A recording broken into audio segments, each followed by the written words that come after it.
Ito ang unang SONA na may background music na personal na napili ng Pangulo na kanyang anthem habang naglalakad papasok sa plenary hall.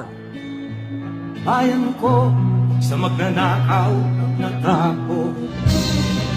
At pagpasok pa lang, ang kakaibang reaksyon ng Pangulo ang tumatak sa SONA 2016.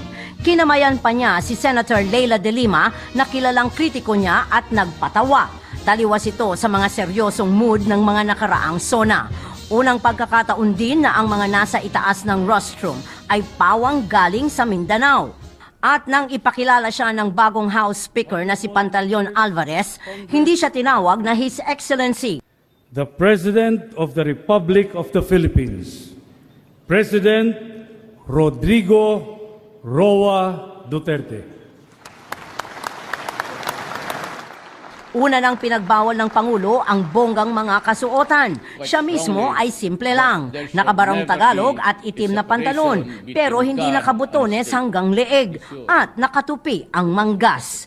May inihandang speech ang Pangulo, naka-teleprompter pa ito. Ibig sabihin, babasahin lang niya ang speech. Pero hindi siya naging komportable doon at nag-adlib at nagkwento. Sabi ng Malacanang, lagpas 38 minuto lang ang prepared speech ni President Digong, na 2/3 ay siya mismo ang nagsulat.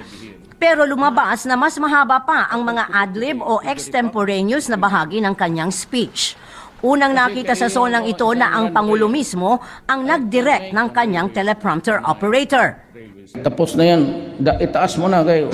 Gitagalog ko na. Yung prompter natutulog na siguro, kapindot-pindot yan. Sa umpisa pa lang din ng speech, tumimbre na si Duterte. Walang sisihan sa nakaraang mga administrasyon. Walang inginungusong may sala sa mga problema ng bansa na inabutan ng kanyang administrasyon ngayon. Pero hindi rin naman niya napigilang patutsadahan ang mga ito ng harap-harapan, lalo na yung mga hindi sumuporta sa kanya. Noon, nandoon lang ako. Totoo man. Sino man nagsuporta sa inyo sa akin dito? Wala man.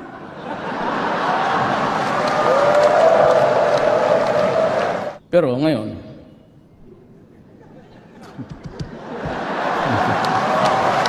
halata ring maraming punto sa kanyang talumpati, nagigil siya, lalo na nang mapag-usapan ang tungkol sa droga, umano'y extrajudicial killings at human rights. human rights must work to uplift human dignity. But human rights cannot be used as a shield or an excuse to destroy the country. Kung wala ka rin gagawa, mag-shut up ka. Pinagdiinan pa niya ang kanyang posisyon sa family planning.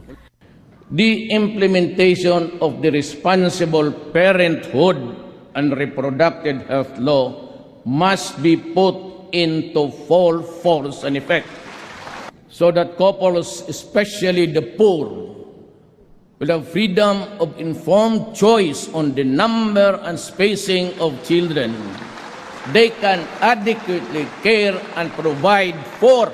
Maraming beses din siyang nagpatawa. Sa isang bahagi ay pinagsabihan pa niya ang mga mambabatas. Makinig kayo, sige tawa dyan.